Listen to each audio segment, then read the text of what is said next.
Mm. Okay, we'll start with Mangalacharan. Om Ajnana-Timirandasya Jnananjana-Shalakaya Chakshuruniltamena Tasmai Shri Gurue Namah Shri Chaitanya Manobhishtam Sthapitam Yena Bhutale Swayam Rupa Gadamayam Dadati Swapadantikam Vandeyam Shri Guru Shri Rupatakalam Shri Guru Vaishnavcha Shri Rupam Sagajatam Sagana Raghunathan Vidam Tamchayivam Sadvaitam Savadutam Paljana Saitam Krishna Chaitanya Devam Shri Radha Krishna Padan Sagana Lalita Shri Vishakanitamscha हे कृष्णा करुणा सिंधु दीनबंधु जगतपति गोपेशा गोपिका कांता राधा कांता नमस्ते तप्त कांचन गौरांगी राधे वृंदावनेश्वरी वृषभानुसुते देवी प्रणमामि हरिप्रिये वाञ्छाकल्पतरुभ्यश्च कृपा सिन्धुभ्यः च पतितानां पावनेभ्यो वैष्णवेभ्यो नमो नमः श्री कृष्ण चैतन्य प्रभु नित्यानंद श्री अद्वैत गदाधर श्रीवासादि गौरभक्तवृंद हरे कृष्णा कृष्ण कृष्ण हरे हरे हरे राम राम राम हरे हरे हरे कृष्णा कृष्ण कृष्ण हरे हरे हरे राम राम हरे हरे हरे कृष्णा कृष्ण कृष्ण हरे हरे हरे राम राम हरे हरे ओम नमो भगवते वासुदेवाय ओम नमो भगवते वासुदेवाय ओम नमो भगवते वासुदेवाय Hare Krishna. The title for today's topic is Spirit of Bhagavad Gita. Actually, this is the first part of the introduction to Bhagavad Gita. In Bhagavad Gita, as it is, as we know, Srila Prabhupada has written a 30-page intro which summarizes the entire Bhagavad Gita. So this uh, this portion appears in the beginning of the intro chapter.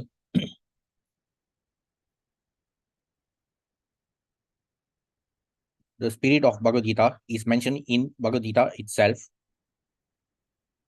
It is just like this. If we want to take a particular medicine, then we have to follow the directions written on the label. We cannot take the medicine according to our own whim or the direction of a friend. It must be taken according to the directions on the label or the directions given by a physician. Similarly, Bhagavad Gita should be taken or accepted as it is, directed by the speaker himself.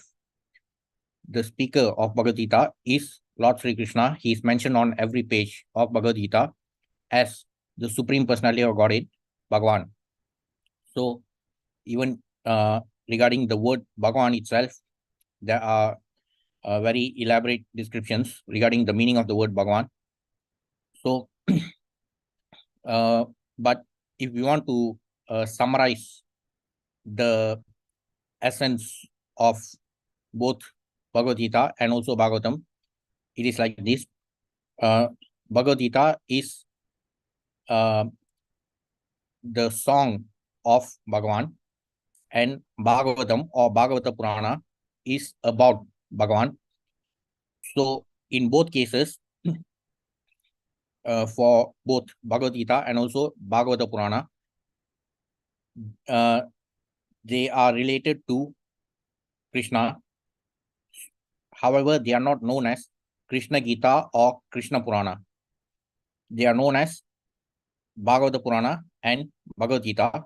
So, that itself shows that Krishna means Bhagavan.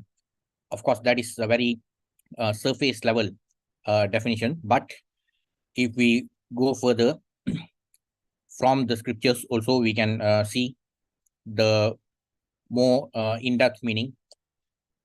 In Bhagavad Gita, Krishna starts to speak from verse 2.2, the second verse of chapter 2. So the verse starts with Sri Bhagavan Vacha.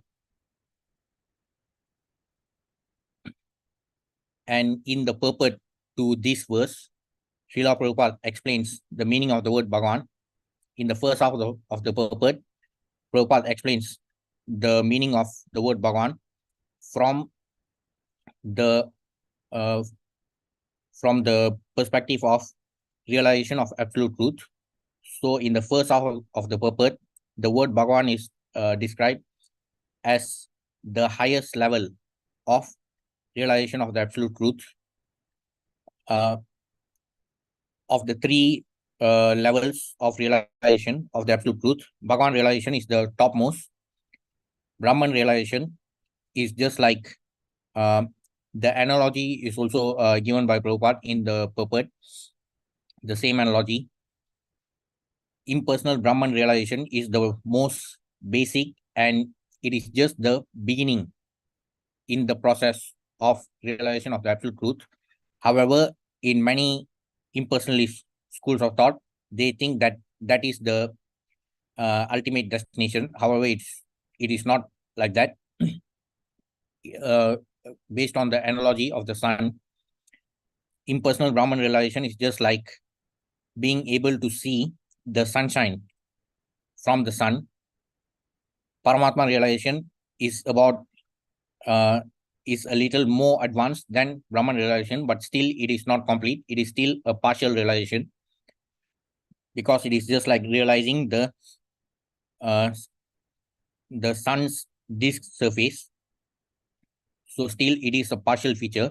Only the Bhagavan feature, which is equivalent to being able to see the sun god in the sun planet itself. So that is the topmost realization. So even in many other scriptures like Ishopanishad and uh, Bhagavatam, these the distinction between these three levels have been explained. Even in Ishopanishad, mantra 15 is actually a prayer to the Supreme Lord so that he removes the effulgence, the Brahmajyoti effulgence, which is covering his face. So that mantra also implies that the topmost level of realization is the Bhagavan realization. However, in the impersonalist school of thought, they are unable to realize that because they are unable to go beyond the Brahmajyoti effulgence.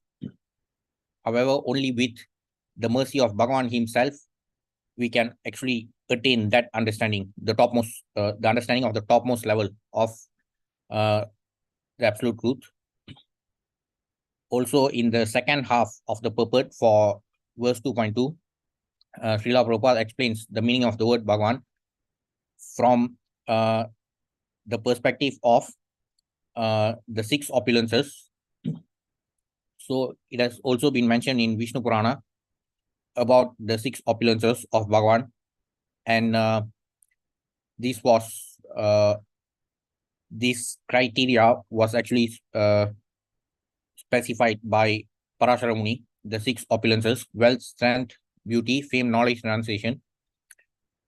So mere mortals in this world, they hardly have one or even two opulence, and that too in a very limited quantity. But the Supreme Personality of Godhead has all six opulences in abundance.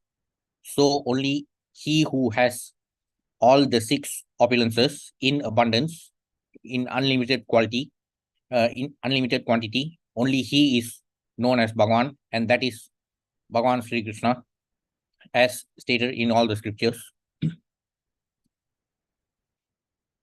So in Bhagavad Gita, there are three main divisions. From chapter 1 to 6, it is about Karma Yoga. 7 to 12, Bhakti Yoga. And 13 to 18 is about Jnana Yoga. However, the important point to be noted here is that Bhakti is the element which binds both Karma and Jnana. So even to engage in Karma and Jnana, still Bhakti is important, because only by being engaged in Bhakti, we get empowered through the mercy of the Supreme Lord to also excel in Karma and Jnana.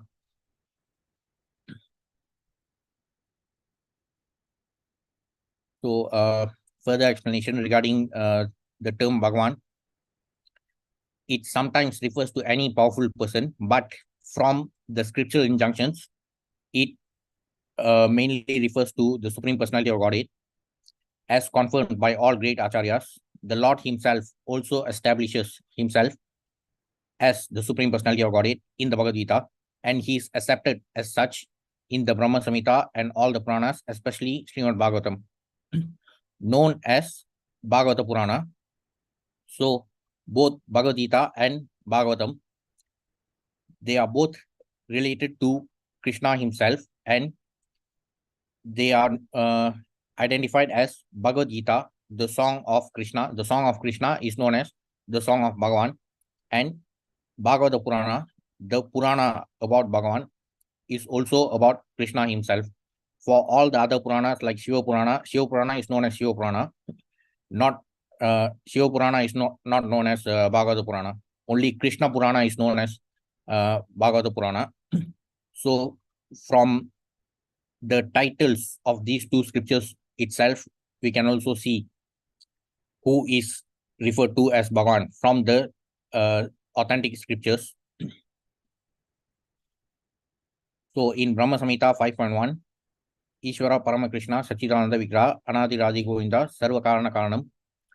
So Ishvara Parama Krishna, regarding the term Ishvara, which it actually refers to controllers, and also in the introduction to Bhagavatam, Srila Prabhupada explains about this term Ishvara, or the general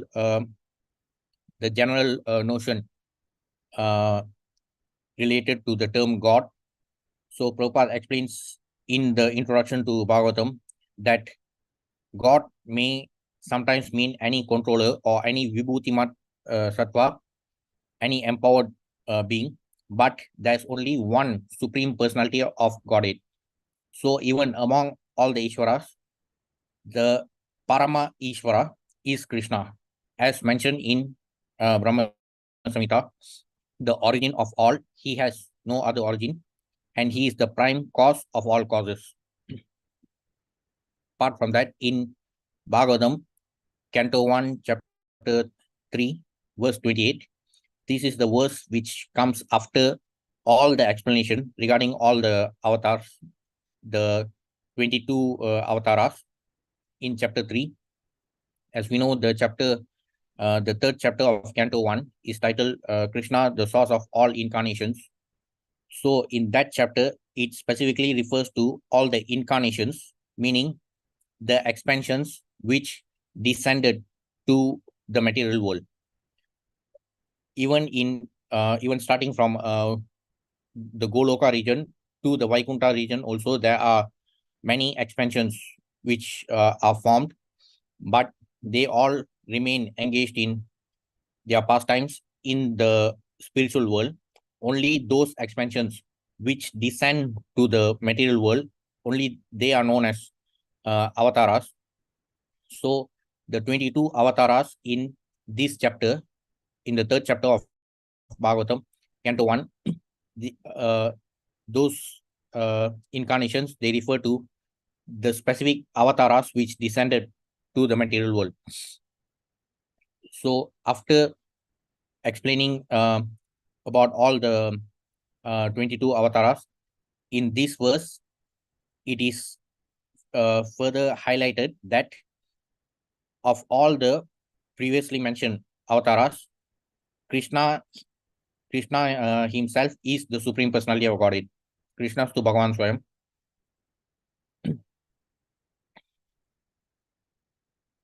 Apart from that, also in the second canto of Bhagavatam, in chapter 5, there is a conversation between Narada Muni and Brahma. So the son asked his father, starting from verse 4 in the 5th chapter of Canto 2, "My dear father, what is the source of your knowledge? Under whose protection are you standing? And under whom are you working? What is your real position? Do you alone create all entities with material elements by your personal energy? As the spider very easily creates the network of its cobweb and manifests its power of creation without being defeated by others, so also you yourself, by employment of your self-sufficient energy, create without any other's help. Whatever we can understand by the nomenclature, characteristics and features of a particular thing, superior, inferior, or equal, eternal or temporary, is not created from any source other than that of your lordship, thou so great. Yet we are moved to wonder about the existence of someone more powerful than you when we think of your great austerities in perfect discipline, although your good self is so powerful in the matter of creation. So in the previous verses, Narada Muni acknowledged the greatness of Brahma in the business of creation.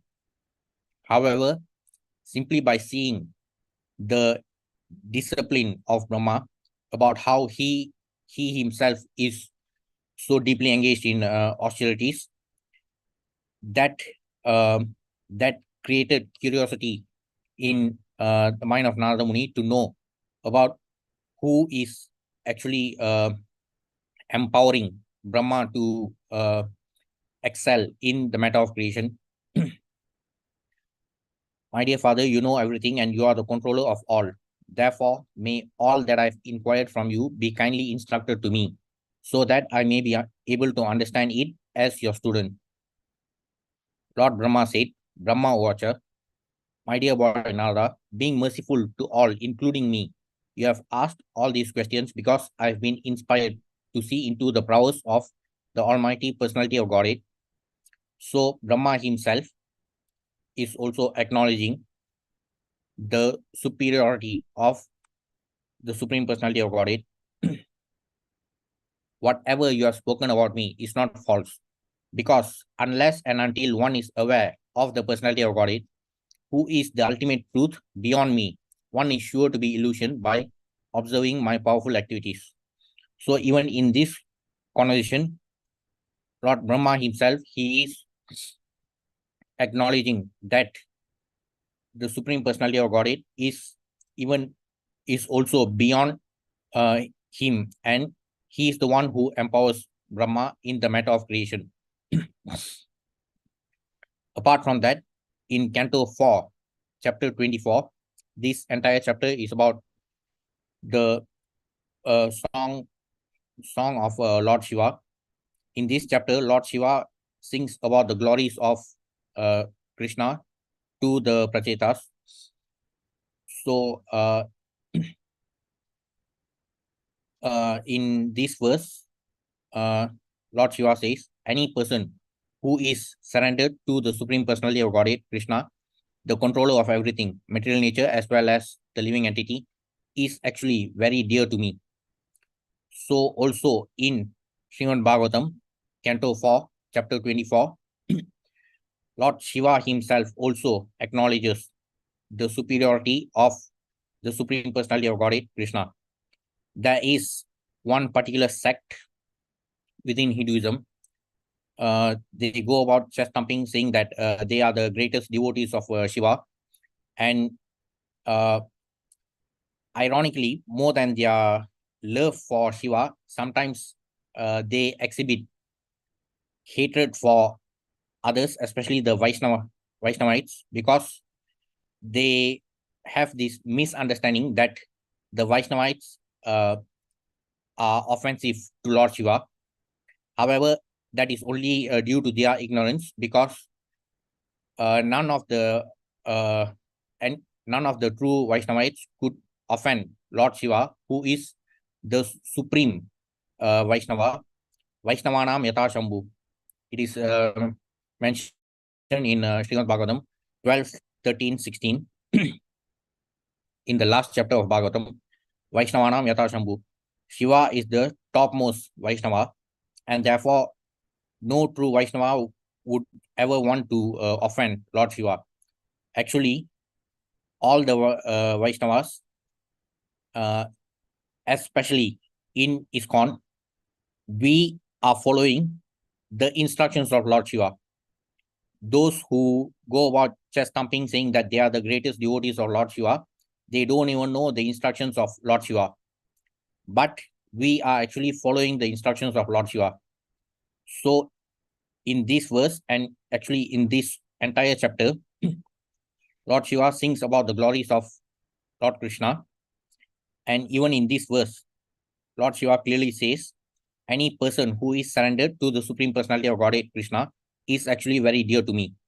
So more than the so-called devotees of Shiva, only the Vaishnavas are actually following the instructions of Lord Shiva. So now continuation from the introduction chapter. So we have seen about the definition of the word Bhagavan, and this is actually the continuation to the intro chapter written by Srila Prabhupada. So there are references to these verses, the first three verses of chapter 4 in the Gita. The personality of Godhead, Lord Sri Krishna said, I instructed this imperishable science of yoga to the sun god Vivaswan, and Vivaswan instructed it to Manu, the father of mankind, and Manu in turn instructed it to Ikshvaku.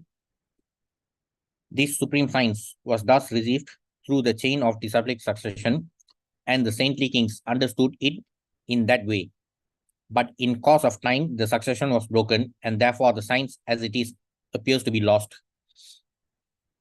That very ancient science of the relationship with the Supreme is today told by me to you because you are my devotee as well as my friend, and can therefore understand the transcendental mystery of this science. Bhaktosime Sakacheti. So, in the beginning of the introduction to Bhagavad Gita, Srila Prabhupada explains regarding the spirit of Bhagavad Gita, meaning that he is explaining about in what spirit should we study the Bhagavad Gita. So we should study it in the spirit of Arjuna, that is in the spirit of devotion towards the Supreme Personality of Godhead, Krishna, because Krishna himself emphasizes in many verses, not just in this verse, in many verses in most of the chapters, he keeps emphasizing on the importance of bhakti. He emphasizes on the importance of bhakti and how the devotees are the most qualified ones to understand this knowledge.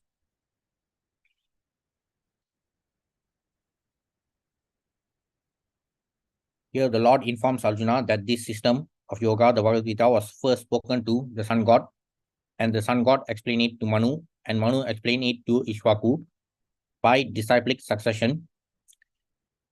However, the chain of disciplic succession was broken. Consequently, the Lord has to speak it again, this time to Arjuna on the battlefield of Kurukshetra. So, what made Krishna choose Arjuna? Because Arjuna is his devotee and his friend. The purpose of this is that Bhagavad Gita is a treatise which is especially meant for the devotee of the Lord. So, understanding the spirit of Bhagavad Gita, that is the spirit of devotion, is very important, so that because only the devotees can actually understand the Bhagavad Gita, and that's why Lord Krishna himself chose Arjuna to be the receiver of the new chain of disciplic succession. There are three classes of transcendentalists, namely the Jnani, Yogi, and Bhakta, impersonalist, meditator, and the devotee. Here, the Lord clearly tells Arjuna that he is making him the first receiver of a new parampara. Because Arjuna is regarded by Krishna as Bhaktosime Sakacheti, devotee and also his friend. But as we know, in many other chapters also, Lord Krishna keeps emphasizing on the importance of bhakti and also the importance of being a devotee. He wanted Arjuna to become the authority in understanding the Bhagavad Gita. So we see that Bhagavad Gita is instructed to Arjuna, especially because Arjuna was a devotee of the Lord, a direct student of Krishna, and his intimate friend. So even in chapter 2 of the Gita, 2.7, Arjuna starts to surrender to Krishna as a disciple. and only then the actual conversation starts, the actual discourse of the Bhagavad Gita starts, when Arjuna surrenders as a disciple. Therefore, Bhagavad Gita is best understood by a person who has qualities similar to Arjuna's. That is to say, he must be a devotee in a direct relationship with the Lord. So those who do not have that quality, those who do not study the Bhagavad Gita in the spirit of devotion, so we have seen quite a lot of examples of those who really did not study the Gita in the spirit of devotion. For example, in the past, I've done 2 sessions about how Ambedkar wrote quite a lot of garbage commentary about the Gita, and in those sessions, there were rebuttals to his nonsensical claims. And also, just recently, we saw another garbage commentary by the so-called Mahatma. So those personalities, though they are unfortunately regarded as great personalities, but they did not study the Gita in the spirit of devotion, and as a result, they came up with all their garbage commentary, and they only ended up exposing themselves. So the true devotee of the Lord will be able to receive the knowledge in the proper way. So it is stated here that any devotee who wants to understand the Bhagavad Gita should have qualities similar to Arjuna. He must be a devotee in a direct relationship with the Lord. So regarding the relationship, it actually refers to the 5 primary rasas. Devotee in a passive state, Santa, devotee in an active state, Santa, Dasa, Sakya, Vatsalya, Madhurya. Arjuna was in a relationship with the Lord as a friend. So Arjuna had this Sakya rasa, and this is transcendental friendship, unlike friendship in the mundane world. So depending on the mood of the devotees, all the devotees have different mellows according to the 5 primary mellows, and the Madhurya rasa is regarded as the topmost rasa. So it is the inherent nature of all living entities to have a direct relationship with the Supreme Lord, and all living entities actually have this direct relationship according to the 5 rasas. However, due to our material contamination, we have forgotten our direct relationship with the Supreme Lord. Since time immemorial, we are trapped in this material world, and we have been taking birth in various species of material bodies, and due to the material contamination, we have actually forgotten our eternal relationship with the Supreme Lord. But all the living entities, regardless of in which material body they are residing, to the Supreme Lord, we are all spirit souls. He does not discriminate based on the material bodily designation. To him, we are all spirit souls, and his eternal fragmental parts. And therefore, all the living entities have this direct relationship, this direct eternal relationship with the Supreme Lord. And that's why Srila Prabhupada also explains regarding the meaning of Sanatana Dharma, because Sanatana Dharma is the eternal occupation of all living entities. It is not the same as religion. Sanatana Dharma is not cannot be compared with the concept of religion because it is non-sectarian, and even when the Supreme Lord himself says that he says Mama Ivamso Jivaloke Jiva Bhuta Sanatana. So he is referring to all living entities, and he is not referring to any religion. So Sanatana Dharma, it applies to all living entities, all spirit souls, and all the living entities have their direct relationship, eternal relationship with the Supreme Lord, but we have forgotten it due to the material contamination since time immemorial. So regarding forgetfulness, we can also see from these subsequent verses in chapter 4.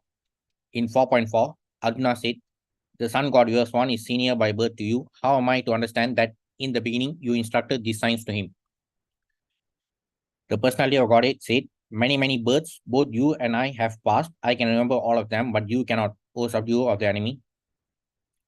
So here also Lord Krishna explains regarding the fallibility of a conditioned soul. We, the conditioned souls, we are not able to remember our previous births. Birth meaning the period during which we were occupying a different material body. But the Supreme Lord, he has been accompanying us as Paramatma during the periods where we were all occupying the different material bodies until now. So he has been observing all our activities and he remembers everything. But we cannot even remember what we have been doing in the past few years. So such is our fallible condition. And therefore, it is completely nonsensical to say that everyone is equal to God. Although I am unborn and my transcendental body never deteriorates, and although I am the Lord of all living entities, I still appear in every millennium in my original transcendental form. So the Supreme Lord, even when he descended to the material world, he descended in his complete transcendental body and he exhibited the opulence, his opulences as the Supreme Personality of Godhead. Also in 7.26, Krishna says, Vedam samatitani patmani charjuna bhavishyani cha bhutani mam tu vedana kaschana. O Arjuna, as the Supreme Personality of Godhead, I know everything that has happened in the past, all that is happening in the present, and all things that are yet to come. I also know all living entities, but me no one knows. So this is the superior quality of Bhagavan, because he is not dominated by the time factor in the material world. If we look at the 5 main subject matters of Bhagavad Gita, they are Ishvara, Jiva, Prakriti, Kala, Karma. So time duration is the duration of existence of the whole universe or the manifestation of material nature. So in the material world, everything is subject to time. But the Supreme Personality of Godhead, who is even beyond the spiritual world, because even the spiritual world also is an emanation of his energy. So as we know, the spiritual world is actually also known as Tripada Vibhuti, and the material world is Ekapada Vibhuti. So the spiritual world is 3/4 of the total creation, and material world is 1/4 of the total creation. So even the spiritual world is part of his energy. So him being the cause of all causes, he is also the cause of time, which completely dominates the material world. So as long as we are trapped in this material world, we will be dominated by the time factor, and we are subservient to this time factor. Though originally we were in a much more superior position when we were in the spiritual world before falling into this material world. Our original position was that we were qualitatively similar to the Supreme Lord. However, we ourselves have degraded to this condition due to our own foolishness. and therefore we are being bound by this time factor, and it is dominating us. Also in chapter 10, there are in several verses, Lord Krishna also talks about how he is the personification of time. Among subduers, I'm time. I'm also inexhaustible time. Among all kinds of killers, time is the ultimate because time kills everything. Time is the representative of Krishna because in due course of time, there will be a great fire and everything will be annihilated. The existence of this entire material world is subject to time, and it comes into manifestation, and after the certain period of time, like the 100 years of Brahma, it becomes unmanifest. Actually, even during the lifetime of Brahma, the uh, there is the partial dissolution which happens during the night of Brahma. So uh, even during the life of Brahma himself, there are many partial dissolutions which happen, and after the 100 years of Brahma, complete annihilation happens in the material world, and everything is due to the effect of time. And Krishna himself is the personification of time. I'm all devouring death.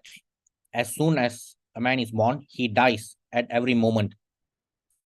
So as time goes on, we are we are decaying every moment, and uh, between the two milestones of Janma and Mrityu, Jara and Vyadi, always make sure that we continue to be dominated by time. Thus, death is devouring every living entity at every moment, but the last stroke is called death itself. That death is Krishna. As for future development, all living entities undergo 6 basic changes. They are born, they grow, they remain for some time, they reproduce, they dwindle, and finally they vanish. So, even from the time of our birth, there is, uh, though there is development, there's also uh, degradation in the second half of our life. So, as time goes on, we are actually uh, decaying every moment.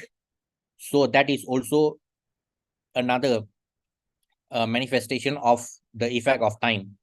So, regardless of the fact that many self-proclaimed intellectuals who also claim to be atheists, regardless of the fact that they may deny the existence of God, no one can deny the effect of time. No one can say that he's not aging every moment. So, uh, even for those people, Krishna is present as the personification of time. It's just that even if they don't accept the even if they deny the existence of Krishna, still Krishna is working as the personification of time, and towards the end, he becomes the all-devouring death. Also in 11.32, Krishna says, Kalosmi loka shaikrit pravruddho, lokan samahartu miya pravruta, ritepi tvam na bhavishyanti sarve, ye avastita pratyanikeshu yoda. Time I am the great destroyer of the worlds, and I have come here to destroy all people. With the exception of you, the Pandavas, all the soldiers here on both sides will be slain. So, the effect of time being a very dominant factor throughout the existence of this material world's manifestation. So, that is also due to Krishna, who is the cause of all causes. In the spiritual world, there is no effect of time. So, in the spiritual world, all the residents of the spiritual world, they are known as the infallible ones because um, there is no effect of time which acts upon them, but we are in a fallible condition because uh, this effect of time is always dominating us every moment, and even our forgetfulness also shows our vulnerable condition due to this influence of time. In chapter 13, from verses 8 to 12, Krishna talks about 20 aspects of knowledge. All these I declare to be knowledge, and besides this, whatever there may be, it is ignorance. So these 20 aspects are regarded by Krishna as knowledge, like approaching a bona fide spiritual master. Acharya Upasanam, the perception of the evil of birth, death, old age, and disease. Janma Mrityu Jara Vyadi, Dukkha Doshana Darshanam, accepting the importance of self-realization, philosophical search for the absolute truth. So these aspects are regarded as true knowledge by Krishna, and this is mainly because we are spirit souls, and therefore only this spiritual knowledge, actually spiritual knowledge is the only true knowledge which can liberate us from all our problems.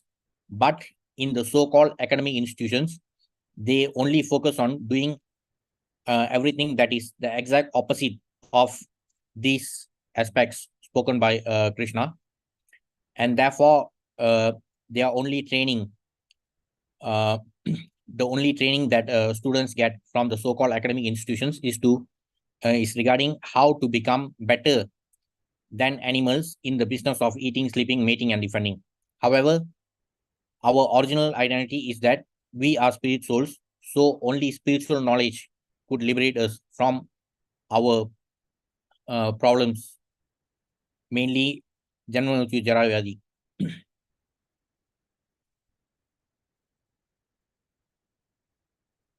Also in Kali Yuga, especially, people are called some lazy, misguided, unlucky, and above all, always disturbed. So we also have very short lives. There's also this explanation from the teaching of Prahlad Maharaj about how even for someone who has a period of 100 years, uh, even that 100 years is not enough for someone to be fully engaged in devotional service, because during childhood and boyhood, 10 years will be wasted due to our immaturity. We may not be able to understand the transcendental topics. Then during old age, 20 years will be wasted. So we only have our middle age for about 60 years out of 100. However, out of these 60 years, half the time is gone for sleep and leisure. So we only have precisely 30 years to be engaged in devotional service, assuming that we have a total of 100 years lifespan, but that is impossible in this Kali Yuga. So that itself is an indication about how serious we have to consider this, how seriously we must consider to be engaged in devotional service. And the good news is that as Kali Yuga advances, the maximum duration of life for human beings will become 50 years. This has also been mentioned in the last canto of Srimad Bhagavatam.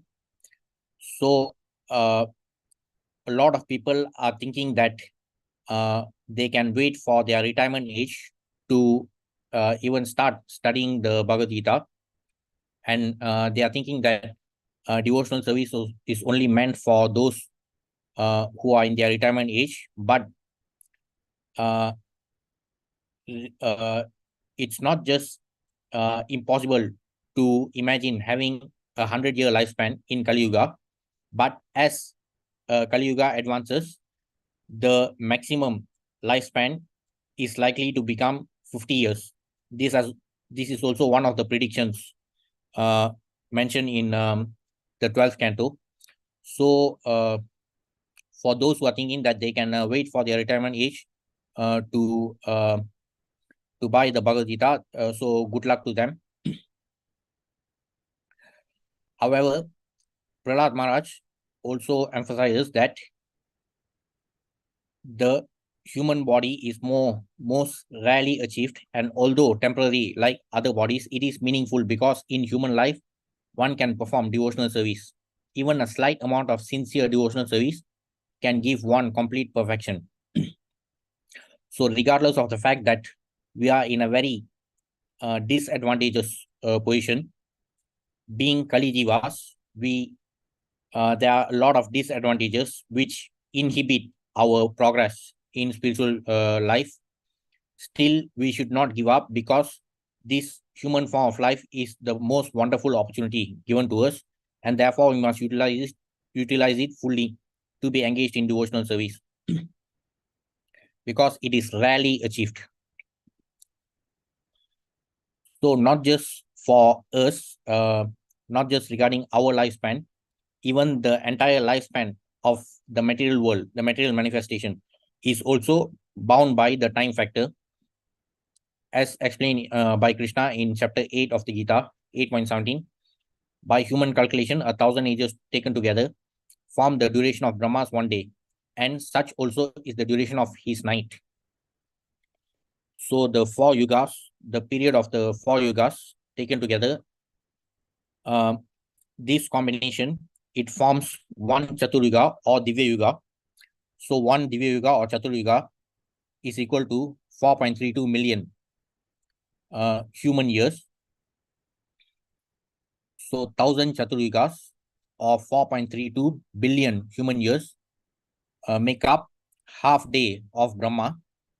So his night time is also another 4.32 billion human years. So one full day of Brahma is 8.64 billion human years. So the total lifespan of Brahma is 100 years times 360 days per year times 8.64 billion human years. 311 trillion 40 billion human years. So even the lifespan of Brahma is very limited because he has only 100 years according to his calendar. Though it appears to be a very huge figure when it is converted to the human years, but he has only 100 years. So even the topmost living entity, Brahma, who occupies the topmost position in the 14 planetary systems, he resides in Satyaloka, the topmost planet in the 14 planetary systems. Even he is bound by this time factor. So this is the conversion in demigod years. So the demigod years, every demigod year is equal to 360 human years. So Brahma himself is also bound by the time factor, and therefore all the demigods are also subject to the influence of time. At the beginning of Brahma's day, all living entities become manifest from the unmanifest state, and thereafter, when the night falls, they are merged into the unmanifest again. Again and again, when Brahma's day arrives, all living entities come into being, and with the arrival of Brahma's night, they are helplessly annihilated. So the partial dissolution, the planets below Satyaloka, the planet of Brahma, they are subject to the partial dissolution which happens during Brahma's night. But when Brahma's 100 years expire, even the entire material universe gets annihilated. The less intelligent who try to remain within this material world may be elevated to higher planets and then again must come down to this planet Earth. So there's no point in aspiring to go to heaven. A lot of people have this misconception that by being engaged in spiritual life, we can go to heaven. So that is also due to lack of knowledge regarding the authentic scriptural injunctions. So from simply by studying the Bhagavad Gita itself, we can understand that aspiring to go to heavenly planets is a completely futile endeavor, because even Brahma himself, who resides in the topmost planet, even above the heavenly planets, he himself has to die. Ultimately, when Brahma's life is finished, they are all annihilated and remain unmanifest for millions and millions of years. But those intelligent persons who take to Krishna consciousness use the human life fully by chanting Hare Krishna, Krishna Krishna, Hare Hare, Hare Rama, Rama Rama, Hare Hare. Thus, they transfer themselves, even in this life, to the spiritual planet of Krishna and become eternally blissful there, not being subject to such rebirths. So, as long as we remain in this material world, the material creation, we will always be subject to the time factor. Time will continue to dominate us, and therefore we will be subject to the same cycle of problems. So, for those who do not have proper understanding from the authentic scriptures, they will continue to be deluded with this false understanding that by being engaged in spiritual life, you can go to heaven. Even aspiring to go to heaven is the most,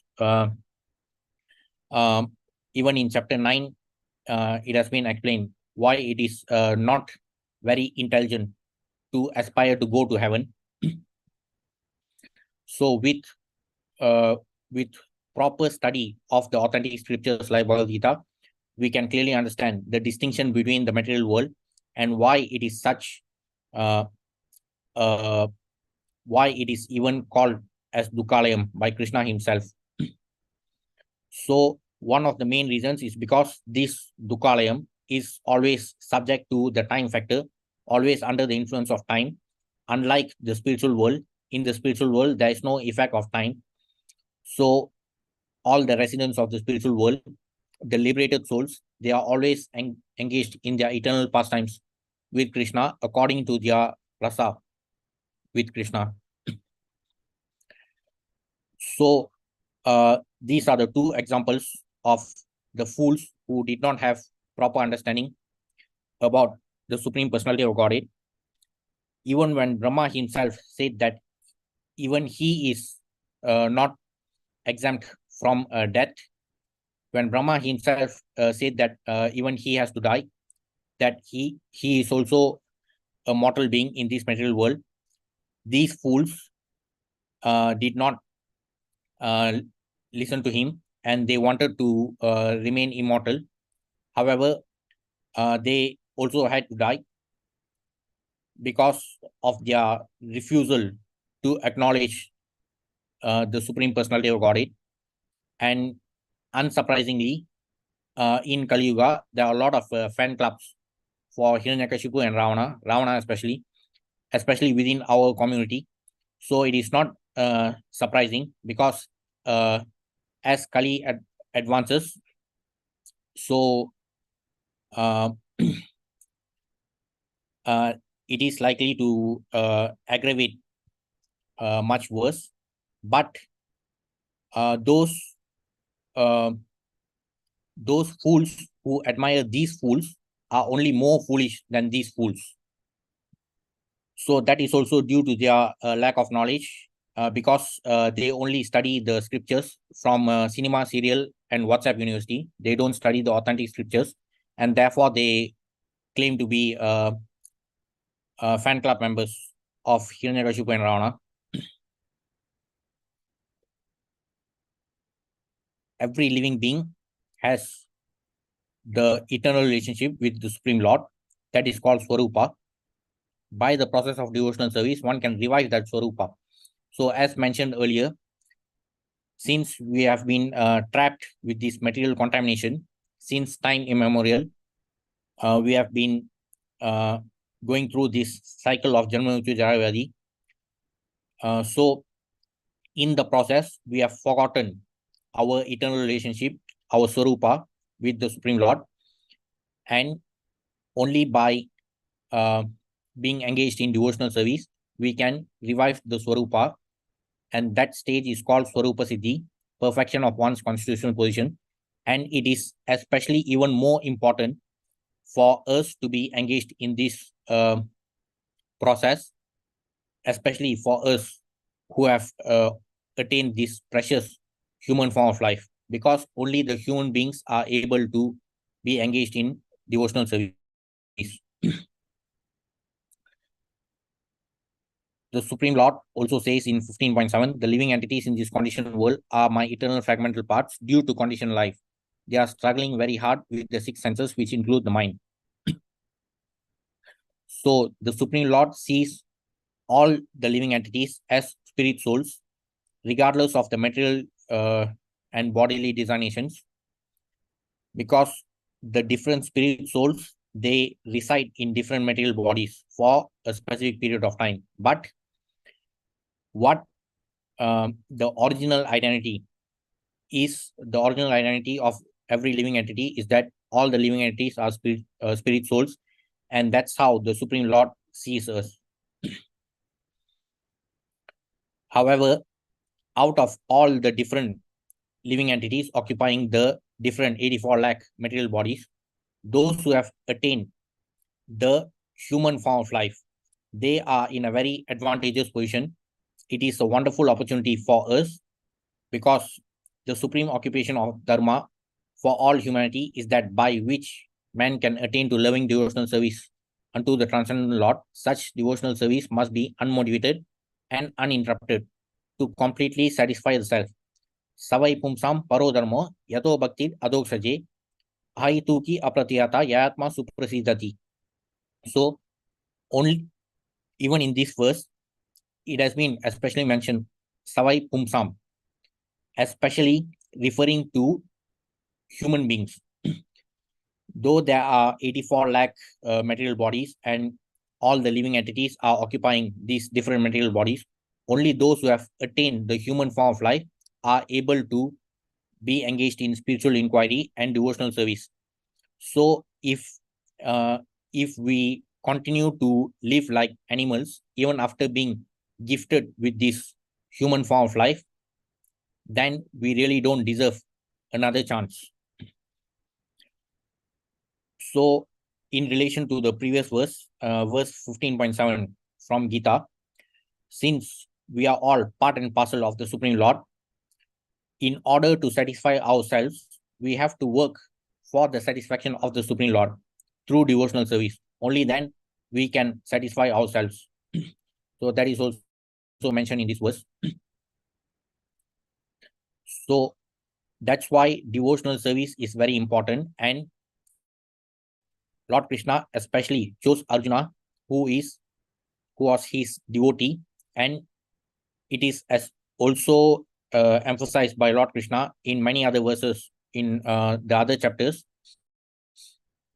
that this transcendental knowledge of the Gita is meant to be understood only by the devotees. So Arjuna was a devotee and he was in touch with the Supreme Lord in friendship. How Arjuna accepted this Bhagavad Gita should be noted. His manner of acceptance is given in the 10th chapter, 10.12 to 14. Arjuna Vacha, Param Brahma Param Dama Pavitram Paramam Bhavan, Purisham Shashvatam Divyam Adidevam Ajam Vibhum. Arjuna said, you are the Supreme Personality of Godhead, the ultimate abode, the purest, the absolute truth. You are the eternal, transcendental, original person, the unborn, the greatest. Avastam Rishya Sarvi, Devarshi Nardastata, Ashito Devalo Vyasa, Swayam Chaya Bravisime. All the great sages, such as Narada, Ashita, Devala, Vyasa, confirm this truth about you, and now you yourself are declaring it to me. Sarvameta Ritam Manye, Yanmam Vadasi Keshava, Na ite Bhagavan Vyaktim, Vidul Deva Na Danava. O Krishna, I totally accept as truth all that you have told me. Neither the demigods nor the demons or Lord can understand your personality. So when Arjuna says, O Krishna, I totally accept as truth all that you have told me. So this is the actual spirit of Bhagavad Gita. This is how one should study the Bhagavad Gita, by accepting the words spoken by the Supreme Personality of Godhead. So for those who regard Lord Krishna as merely a historical personality, or even in the case of the manufactured Mahatma, he was comparing Lord Krishna to Adam, such a horrible comparison. So he only ended up writing his garbage commentary, and in the end, he exposed his foolishness. So only a devotee will be able to understand the Gita, because only the devotees will be empowered to understand. because the Lord who is present as Paramatma, he observes everything and he knows in what uh, spirit are we studying the Bhagavad Gita. After hearing Bhagavad Gita from the Supreme Personality of Godhead, Arjuna accepted Krishna as Param Brahma, the Supreme Brahman. Param Dhamma means that he is the supreme rest or abode of everything. Pavitram, pure, untainted by material contamination. Purisham, the supreme enjoyer. Shashvatam, eternal. Divyam, transcendental. Adi Devam, the original supreme personality of Godhead. Ajam, unborn. Vibhum, the greatest. So Arjuna followed Lord Krishna's instructions and also accepted Lord Krishna as the supreme personality of Godhead. Now one may think that because Krishna was the friend of Arjuna, Arjuna was telling him all this by way of flattery, but Arjuna substantiates these praises in the next verse when he says that Krishna is accepted as the supreme personality of Godhead not only by himself but by authorities like Narada, Asita, Devala, Vyasa. Therefore, Arjuna tells Krishna that he accepts whatever he says to be completely perfect. Sarvameta Ridham Manye. I accept everything you say to be true. Arjuna also says that the personality of the Lord is very difficult to understand and that he cannot be known even by the great demigods. So how can a human being understand Lord Krishna without becoming his devotee? So any person, even the demigods, are not able to understand the personality of Krishna. So human beings have to become devotees of Lord Krishna to understand the words spoken by Lord Krishna. Also, as we saw earlier in verses 13.8 to 12, regarding the 20 aspects of knowledge described by Lord Krishna, Acharya Upasanam, approaching a bona fide spiritual master, was also one of the important aspects in that verse, in those verses. So this is also a very, it appears to be a debatable topic among the mundane scholars, mainly among the people who study the Bhagavad Gita from cinema, serial, and WhatsApp University. So those people, they often debate about, is it really necessary to take shelter under a spiritual master? And sometimes the so-called spiritual masters, those who portray themselves as spiritual masters, they also tend to say that, no, it's okay. You may choose, you may even choose not to accept a spiritual master. So it only becomes the case of the blind leading the blind, because it is clearly stated in the Gita, just as we saw in the verses from 13.8 to 12, Krishna clearly says Acharya Upasanam, approaching a bona fide spiritual master, as one of the most important aspects of knowledge. Also in 4.34, 4.35, Krishna highlights the importance of approaching a spiritual master.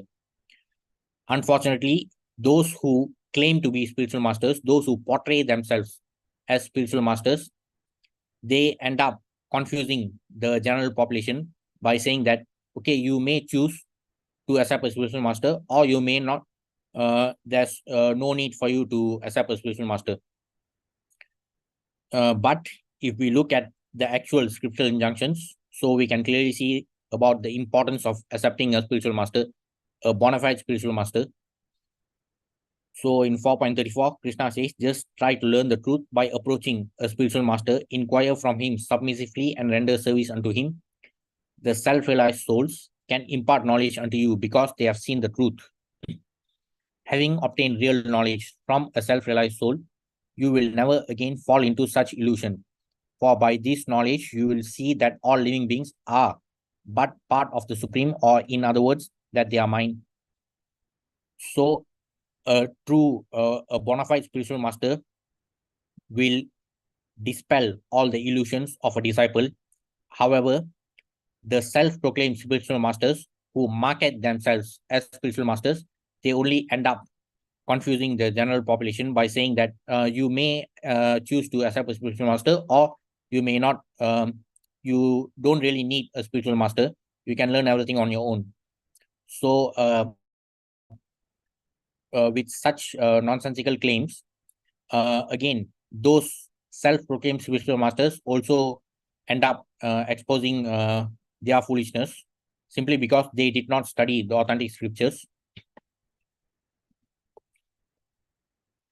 Therefore, Bhagavad Gita should be taken up in a spirit of devotion. One should not think that he is equal to Krishna, nor should he think that Krishna is an ordinary personality or even a very great personality. Lord Krishna is the supreme personality of Godhead. Unless one reads the Bhagavad Gita in a submissive spirit, it's very difficult to understand Bhagavad Gita because it is a great mystery. Unfortunately, only in our community, the vast majority of the people in our community, they take it so lightly to the extent of simply studying the Gita from cinema, serial, and WhatsApp university. So, even for those who have the Gita, they should study in the spirit of devotion. So, for those who take it so lightly, they can never attain the true transcendental knowledge. So, that's all for today. Thank you for attending. Any questions or comments?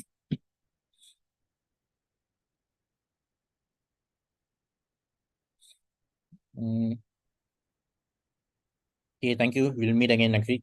Hare Krishna. Thank you, sir.